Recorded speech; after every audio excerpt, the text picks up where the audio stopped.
दोस्तों, मालदीव की हालत गंभीर होती जा रही है। मालदीव के प्रेसिडेंट ने चीन के साथ हाथ मिलाकर जो गलती करी है, उसका अंजाम अब मालदीव की जनता ने भुगतना शुरू कर दिया है। और मालदीव के हालात भी पाकिस्तान देश भीख मंगा जैसे हो रही है, क्योंकि मालदीव ने भारत के बजाय तुर्की से अनाज इंपोर्ट करने का डिसीजन ले लिया है, जिसमें चावल, दाल, गेहूं, आटा और नमक को इंपोर्ट करने की डील फाइनल कर चुका है। लेकिन यह डिसीजन लेकर मालदीव के राष्ट्रपति कितनी बड़ी गलती करने जा रहे हैं, उन्हें इस बात का तनिक भी अंदाजा नहीं है। और मालदीव का हाल भी ठीक पाकिस्तान के जैसे होने वाला है। यानी कि जिस तरह चीन ने पाकिस्तान के हाथ में कटोरा थमा दिया, अब उसी तरह मालदीव के हाथ में भी सिर्फ वही कटोरा बचने वाला है। क्योंकि देखा जाए तो जब से भारत की तरफ से प्याज, आलू और अंडे के एक्सपोर्ट को बंद किया गया है, तब से मालदीव की महंगाई आसमान छू रही है। आपको बता दें कि मालदीव की तुर्की से पूरी लगभग 5,500 किलोमीटर के करीब है, जबकि भारत से मालदीव महज 700 किलोमीटर ही दूर है। इसीलिए भारत जो प्रोडक्ट मालदीव को कम दामों में भेजता था, वही प्रोडक्ट मालदीव को तुर्की से इंपोर्ट करने के लिए 8 गुना ज्यादा समय लगेगा। और तुर्की की दूरी मालदीव से ज्यादा होने के कारण 8 गुना ज्यादा कॉस्ट चुकानी पड़ेगी, जिसके कारण मालदीव में लगभग 8% महंगाई बढ़ जाएगी। यानी कि आप देखें तो अभी मालदीव की महंगाई आसमान छू रही है, और इसके बाद क्या हाल होने वाला है, आप इसका अंदाजा लगा सकते हैं।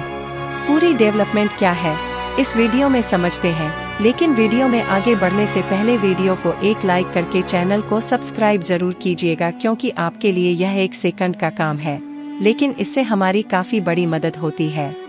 असल में मोहम्मद मोहित जो चीन से मिलकर जब से वापस लौटे हैं, तब से दिन पर दिन भर खिलाफ नए नए फैसले लेना शुरू कर चुके हैं। और इसी बीच भारत के ऊपर अपनी डिपेंडेंसी को पूरी तरह से भूल चुके हैं। और जो बायलैटरल ट्रेड मालदीव और भारत के बीच में लंबे समय से मजबूती के साथ टिका हुआ था, मोहम्मद मूवी जो इस ट्रेड रिलेशन को तोड़ने पर तुले हुए हैं, जबकि भारत के बजाय उनके संबंध तुर्की के साथ तेजी से जुड़ रहे हैं। यानी कि देखा जाए तो मालदीव के राष्ट्रपति मोहम्मद मोहित जो यह चाहते हैं कि जो प्रोडक्ट हम भारत से इंपोर्ट करते थे, उसी को तुर्की जैसे देशों के साथ शिफ्ट कर दिया जाए। और मालदीव के राष्ट्रपति भारत विरोध में इतना ज्यादा अंधे हो गए हैं कि उन्हें अपनी अर्थव्यवस्था का जरा सा भी ख्याल नहीं है कि आगे चलकर उनके साथ क्या होने वाला है। क्योंकि मालदीव के राष्ट्रपति ने गेहूं, चावल, दाल और नमक समेत सभी फूड प्रोडक्ट के इंपोर्ट के लिए तुर्की के साथ एग्रीमेंट साइन कर चुके हैं।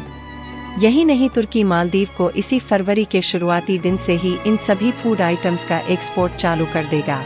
लेकिन मालदीव के राष्ट्रपति यह हिसाब लगाना भूल चुके हैं कि जहां भारत की दूरी महज 700 किलोमीटर है, वहीं टर्की की दूरी लगभग 5,500 किलोमीटर है, जिससे इन फूड प्रोडक्ट के इंपोर्ट के लिए जो पैसे देने पड़ेंगे, वह भारत की अपेक्षा 8 गुना ज्यादा है। इसके अलावा तुर्की से इन्हें आने में लगभग 8 गुना ज्यादा समय लगेगा, जिसके कारण मालदीव में महंगाई इस कदर बढ़ेगी कि वहां की जनता चाहकर भी सरवाइव नहीं कर सकेगी। और मालदीव का हाल भी पाकिस्तान के जैसा होने वाला है, जिससे पाकिस्तान की तरह मालदीव के हाथ में भी वही कटोरा बचने वाला है। और इसके बाद वह भारत जैसे देशों से मदद की भीख मांगता करेगा।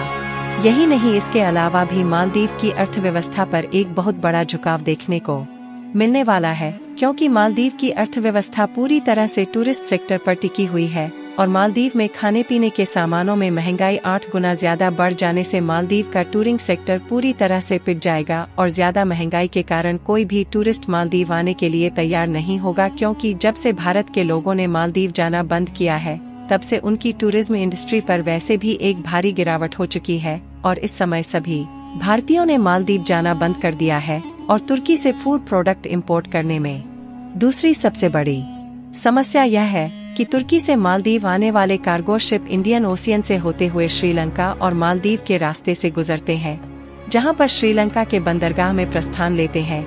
लेकिन भारत और मालदीव के इस विवाद के कारण श्रीलंका के बंदरगाह को तुर्की और चीन से जाने वाले शिप के बंद कर दिया गया है। और अगर इन बंदरगाह पर प्रस्थान लेते हैं तो उनसे जीएसटी और एक्साइज ड्यूटी के साथ साथ भारी भरकम टैक्स भी वसूला जाएगा। कुल मिलाकर मालदीव ने चीन के साथ मिलकर जो गलती की है, उसकी भरपाई वहां की जनता भी करने वाली है। और जिस तरह चीन ने मालदीव में अपने पैर पसारे हैं, उससे मालदीव को कर्ज में डूबने का एक बहुत अच्छा तरीका चीन ने निकाला है। और जल्द ही यह भी देखने को मिल सकता है कि मालदीव के कुछ आइलैंड पर चीन ने कब्जा कर लिया है। आपको बता दें कि मालदीव भारत से फूड प्रोडक्ट इंपोर्ट करें या ना करें, हमारे पास मालदीव के अलावा रूस, यूएई, नेपाल, बांग्लादेश और अमेरिका समेत कई सारे मिडलिस्ट देशों का प्री मार्केट एक्सेस मिला हुआ है, जहां पर अभी भी इनपुट प्रोडक्ट की रिक्वायरमेंट इतनी ज्यादा है कि भारत इन मार्केट की जरूरत को पूरा नहीं कर पाता। और अभी तक भारत मिडलिस्ट के इन देशों पर ज्यादा ध्यान न देते हुए मालदीव की पड़ोसी देश होने के नाते मदद करता आया था। अब मालदीव जिस तेजी के साथ भारत से दूरियां बना रहा है, भारत ने भी उसी तेजी के साथ मालदीव के खिलाफ अपने फैसले को लेना शुरू कर चुका है। आपको यह बात जानकर हैरानी होगी कि मालदीव भले ही समुद्रों के बीच में बसा हुआ आइलैंड है, जिसके कारण मालदीव अपनी जरूरत का नमक भारत से इंपोर्ट करता है, और जो थोड़ी बहुत और रिक्वायरमेंट होती है उसके लिए श्रीलंका से नमक इंपोर्ट करता है। और आप खुद इस बात का अंदाजा लगा सकते हैं कि मालदीव, जो कि चारों तरफ से समुद्र से घिरा हुआ आइलैंड है, उसके पास अभी तक नमक बनाने की टेक्नोलॉजी नहीं है, और ऐसे में वह भला दूसरे देशों पर किस तरह से डिपेंड रह सकता है। आपको बता दें कि मालदीव अपनी जरूरत का 80% नमक केवल भारत से ही इंपोर्ट कर। दोस्तों, यदि हमारा वीडियो पसंद आया हो तो वीडियो के लिए एक लाइक जरूर कर दें, और चैनल पर नए हो तो चैनल को सब्सक्राइब करके बेल आइकन को भी ऑन कर लें।